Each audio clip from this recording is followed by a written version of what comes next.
He made the same excuse for 47 days straight. Tomorrow. I'm too tired. It's not the right time. On day 48, something broke inside him, and what happened next proved that the gap between failure and success is measured in one word: today. This is the story of a young boy who turned his biggest weakness into his greatest weapon. But here's what nobody tells you about breaking free from excuses. The hardest part isn't starting. It's facing the truth about why you haven't. In a small town where everyone knew your name and your failures, there lived a young boy named Ren. He had a dream. Simple, burning, impossible to ignore. He wanted to become strong enough to help his aging father carry water from the distant well. Every morning, he watched his father make the long walk, shoulders bent under the weight of 2 heavy buckets. And every morning, Ren told himself the same thing: tomorrow, I'll start training. But tomorrow never came, because Ren had perfected the art of the excuse. Too hot, too cold, too early, not feeling well. His mother noticed. She didn't lecture. Instead, one evening she placed 2 small buckets by his bed, one filled with water, the other with stones. "Tomorrow morning," she said softly, "carry these to the well and back, just once." Ren stared at the buckets. "Why stones?" She smiled. "One bucket is for what you say you'll do. The other is for what you actually do. Let's see which one gets heavier." Ren didn't sleep well that night. The next morning, Ren picked up the buckets. The water sloshed, the stones rattled. Together, they weren't impossibly heavy, but they were uncomfortable.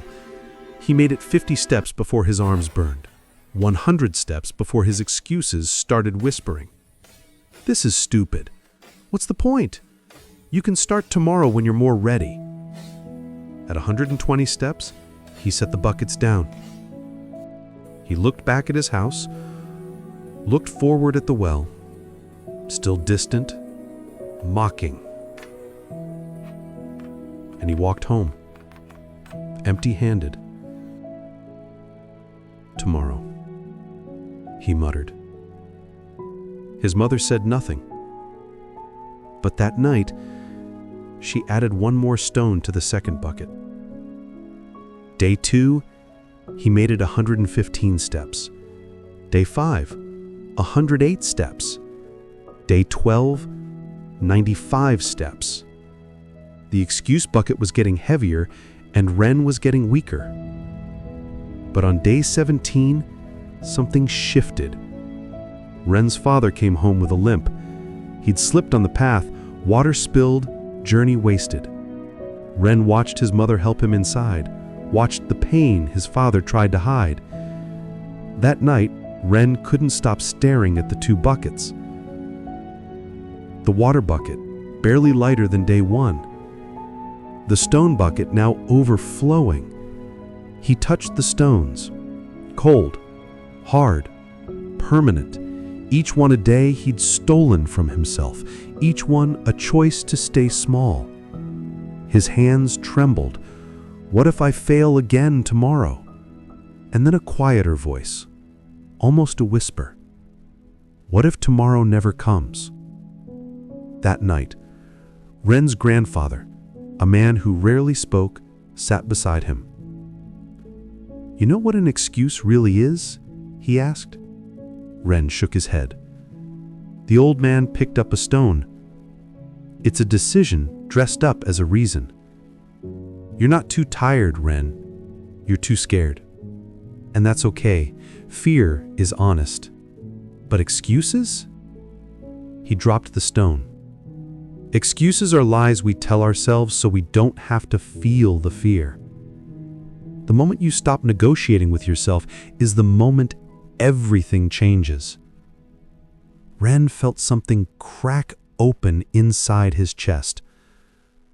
The next morning, day 18, Ren didn't pick up the buckets.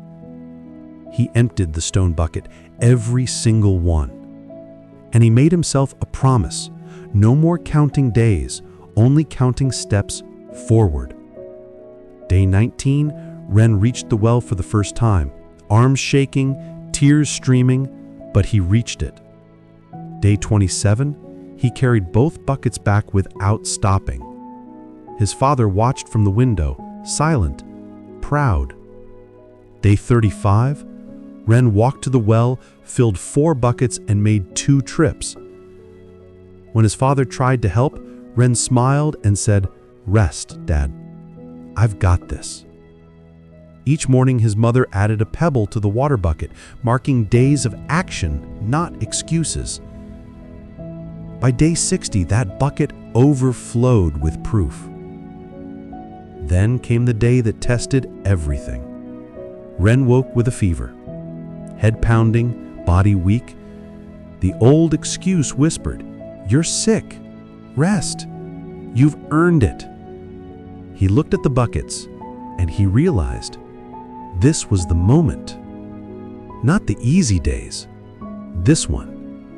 He picked up the buckets, slow, deliberate, trembling. He made it 30 steps. Rested. 30 more. It took him 3 times longer than usual, but he reached the well. He reached it because he'd stopped asking if he could and started asking how. By day 90, Ren had carried water 73 times without a single missed day. His father's back had healed. The family had saved 4 hours a day, time his parents used to start a small garden that fed 3 neighboring families. But the real reward wasn't the time or the food. It was the morning Ren's younger cousin asked, "How did you get so strong?" And Ren handed him 2 small buckets. "Start today," he said, "not tomorrow, today." Within a month, 8 kids in the village had their own buckets. The well path, once lonely, became a morning ritual of accountability. Ren didn't just break his excuses, he built a movement. Here's what Ren's story teaches us. Excuses are decisions in disguise. Every time you say, "I can't," you're really saying, "I choose not to." The hardest day to start is today. That's why most people wait for tomorrow. Don't be most people. Small actions repeated become unstoppable momentum. Ren didn't transform in one day, he transformed one step at a time. So here's my question for you. What's your stone bucket filled with? What excuse have you carried for too long? Drop it in the comments. Write it down. Say it out loud. Because the moment you name your excuse, you take its power. And maybe, just maybe, today is your day 48. The day something breaks. The day you finally choose today. No more excuses, only steps forward.